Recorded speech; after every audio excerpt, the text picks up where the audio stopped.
अस्सलाम वालेकुम, मैं हूं इमरान आज़म और मेरे साथ मौजूद हैं जनाब आमिर बलोच साहब। आमिर बलोच साहब सुप्रीम कोर्ट के सीनियर जर्नलिस्ट हैं। आज सुप्रीम कोर्ट ऑफ पाकिस्तान में एक बड़ी बैठक हुई। सुप्रीम जुडिशल काउंसिल की ये बैठक थी और इसमें जो आला अदलिया के जजेज़ हैं उनके ख़िलाफ़ जो शिकायत थी उन पर तवील गौर किया गया। इसमें 2 मरलों में शिकायत सुनी गई। पहले एक मरले में 67 शिकायत को सुना गया और फिर उसके बाद जो है दूसरे मरले में 7 शिकायत को सुनाया गया। अब आमिर बलोच साहब से ये पूछेंगे कि ये शिकायत किस नोयत की थी और इसमें क्या बड़े आम फैसले हुए। इसमें जो चीज़ अलामिया में सामने आई है कि वो जजेस कोड ऑफ कंडक्ट जो है उसमें बड़ी तब्दीली की गई है और उस तब्दीली के ज़रिए अब जजेस की एक तरह से आप कह सकते हैं कि ज़बान बंदी कर दी गई है। उनके कोड ऑफ कंडक्ट जो था उसमें एक तरमीम की गई थी और जो उनको कुछ रियायत हासिल थी कि किसी मौके पर अगर उनसे कोई सवाल जो है जर्नलिस्ट करते थे कोई किसी आइनी अमूर पे सरे राह चलते हुए भी तो वो जवाब दे देते थे उस कानूनी सवाल के ऊपर भी। लेकिन अब इस तरमीम के बाद उन पर मुकम्मल पाबंदी आयद कर दी गई है कि कोई भी जज किसी आईनी सवाल का जवाब भी नहीं दे सकेगा और ऐसे सवाल जिनकी वजह से कोई जो है इशू बने या फिर वो मीडिया के अंदर हाईलाइट्स हों। तो इस हवाले से जनाब आमिर बलोच साहब ये कितनी अहम समाअत थी और इसकी आज जो कार्रवाई हुई है वो क्या हुई, वो हमारे नाज़रीन को प्लीज़ अगर मुख्तसरन बता दें फिर हम आगे चलेंगे। देखें, आज तकरीबन जो है ना 74 जो शिकायत थी उनके ऊपर आज कार्रवाई हुई है, सुनी है। जिनमें से एक पहले मरले में 65 को दाखिल दफ्तर किया है, दूसरे मरले में 5 को दाखिल दफ्तर किया है। जिनमें से 4 शिकायत ऐसी थी जिनमें से 2 को इन्होंने कार्रवाई आगे बढ़ाने का फैसला किया है। जिनमें ख़ास तौर पर ये भी कहा जा रहा है कि वो उनमें से एक जस्टिस तारिक महमूद जहांगीरी साहब की भी एक शिकायत है जिनको इनके खिलाफ मतलब अब ये कह रहे हैं कि 74 टोटल शिकायत थी, 70 को डिस्पोज ऑफ कर दिया गया, उन पे कोई कार्रवाई नहीं होगी, ख़त्म हो गया, सुना गया। 4 शिकायत ऐसे हैं जिन पे मज़ीद कार्रवाई हो सकती है या 2 पे हो सकती है, 2 के ऊपर हो सकती है। एक इसमें से ऐसा है कि वो उन्होंने उस जो कार्रवाई है उसको मौखर की है, वो बाद में उसके ऊपर करेंगे, उसमें कुछ राय आएगी, राय के बाद मज़ीद राय उस पर ली जाएगी। जबकि 2 ऐसी हैं जिस पे कार्रवाई मज़ीद कार्रवाई की जाएगी। ये और ये 2 कौन सी हैं? क्या कोई इसमें अलामिया के अंदर ये जिक्र किया गया है कौन सी 2 शिकायत हैं या फिर आप लोग एज ए जर्नलिस्ट जो है एसेस कर सकते हैं कि कौन सी ये 2 शिकायत हो सकती हैं? अभी तक वाज़ेह तौर पर अलामिया में तो नहीं लिखा कि कौन सी शिकायत है, लेकिन जो जस्टिस सरफराज डोगर हैं, chief justice of Islamabad high court, दूसरे मरले में ना खुद को उन्होंने अलग कर लिया कि 7 जो शिकायत थी ना दूसरे मरले में, जिसमें से 5 को दाखिल दफ्तर किया और 2 जो है ना आगे बढ़ाने का फैसला किया, तो उनमें से इन्होंने खुद को अलग किया। जिसके बाद पेशावर हाई कोर्ट के जो चीफ जस्टिस हैं उनको जस्टिस अतीक को शामिल किया गया। मतलब आप ये कह रहे हैं कि दूसरे मरले में जब शिकायत का जायजा लिया गया, जो 7 शिकायत थी उसमें chief justice Islamabad high court जो हैं सरफराज डोगर साहब वो नहीं बैठे और उनकी जगह उस वक्त पेशावर हाई कोर्ट के जज चीफ जस्टिस जो है वो उस पैनल के अंदर जो है शामिल हुए।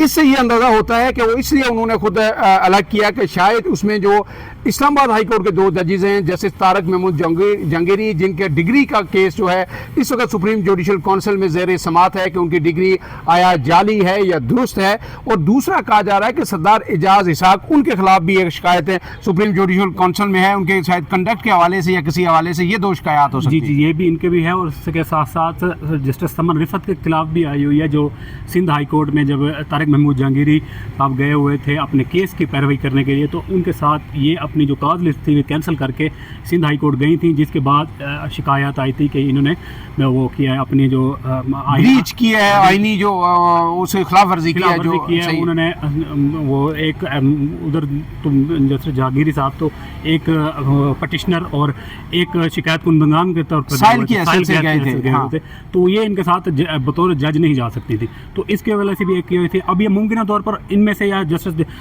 सरदार एजाज इसहाक साहब के या जस्टिस समन रिफत हो सकती हैं और दूसरे जस्टिस तारिक महमूद जहांगीरी हैं। इन 2-3 में से 2 के खिलाफ शिकायत को मजीद आगे बढ़ाने का फैसला किया गया है। मजीद एविडेंसेस आएंगी, मजीद उस पर गुफ्तगू होगी।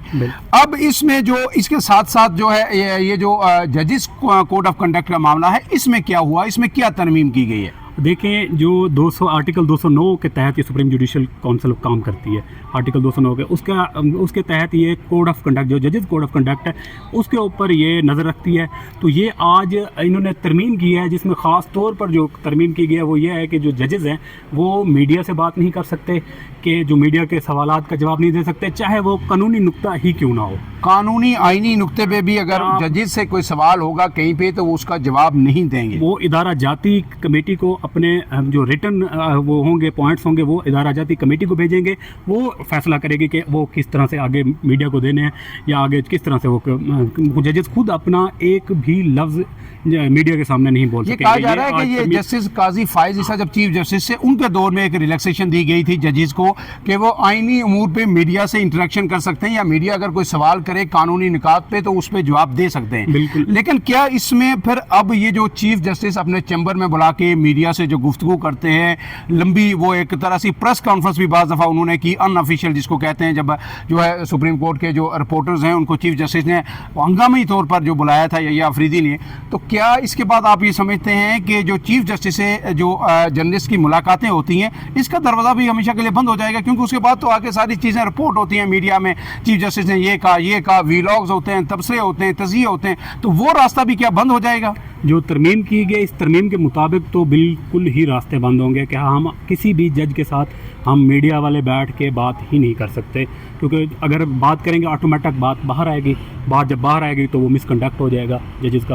तो जो तरमीम की गई तरमीम के मुताबिक तो ना चीफ जस्टिस बैठ सकते हैं ना कोई छोटा जज बैठ सकता है, चाहे वो उसका यानी मीडिया के साथ बातचीत नहीं हो सकती। गोया जो अब ये इस चीज़ को इस तरह इंटरप्रेट किया जा रहा है मीडिया के अंदर के जजेस के ऊपर मुकम्मल कोड ऑफ कंडक्ट तो पहले भी था उनका, जाहिर है वो तमाम जो बड़े बड़े इवेंट्स होते थे उनमें भी शिरकत से जजेस खुद अपने आप को रिस्ट्रिक्ट करते हैं, ग्रेज करते हैं। लेकिन इसमें शायद एक शिक ये भी मेरी नज़र से गुजरी है कि जो वो इवेंट्स होंगे बड़े फैमिली इवेंट्स, इवन के यहाँ तक ये कहा गया है कि खाने या लंच इसमें भी जा सकेंगे, या इस हवाले से कोई शिक है इसमें? ये जिक्र भी जो कोड ऑफ कंडक्ट उसमें किया गया है कि जो जजेस हैं वो किसी वकील के इनविटेशन पे नहीं जाएंगे, किसी भी प्राइवेट शख्स के इवेंट पे कोई भी इवेंट होगा, कोई तकरीब होगी उसमें नहीं जाएंगे।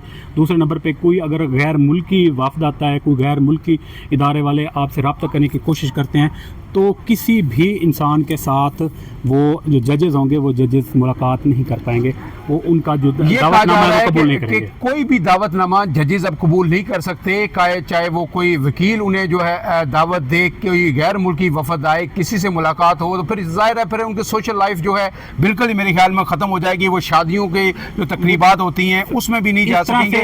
ये एक मतलब ये हमारा अपना है कि नजरिया हमारा अपना है, उनका नहीं सही है। लेकिन ये है कि जो जजेस हैं इस सूरत हाल के बाद मुझे तो लगता है कि वो अपनी फैमिली के इवेंट्स में नहीं जा सकते। फैमिली भी तो प्राइवेट आ जाएगी, फैमिली घर बिल्कुल सही है, अगर रिश्तेदारों के घर जाते हैं, किसी शादी में जाते हैं तो ज़ाहिर है वहाँ पे प्राइवेट इवेंट्स में भी वो नहीं जा सके। तो ये फिर एक चीज़ ये है कि जो जजेस को जो सीनियर जो जजेस हैं जैसे मंसूर अली शाह, दूसरे लोग ये बैरून मुल्क दौरे भी करते हैं, वहाँ खिताब भी करते हैं, यहाँ भी बार्स के साथ उनको दावत दी जाती है, तो इसका मतलब है फिर वो बार्स के साथ जाके ये खिताब भी नहीं कर सकेंगे।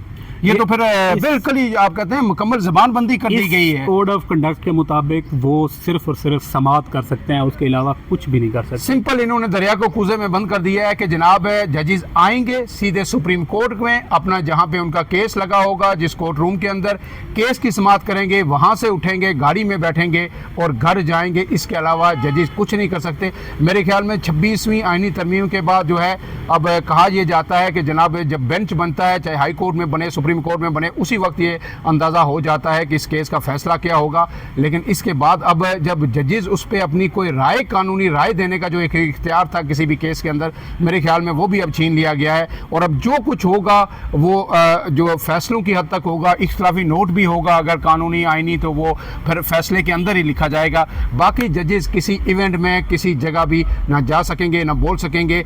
इस पे जो है मज़ीद इंशाल्लाह गुफ्तगू हमारी जारी रहेगी। अमर बलोच साहब आपका बहुत शुक्रिया, मुझे और अमर बलोच साहब को दीजिए इजाज़त। अल्लाह हाफ़िज़।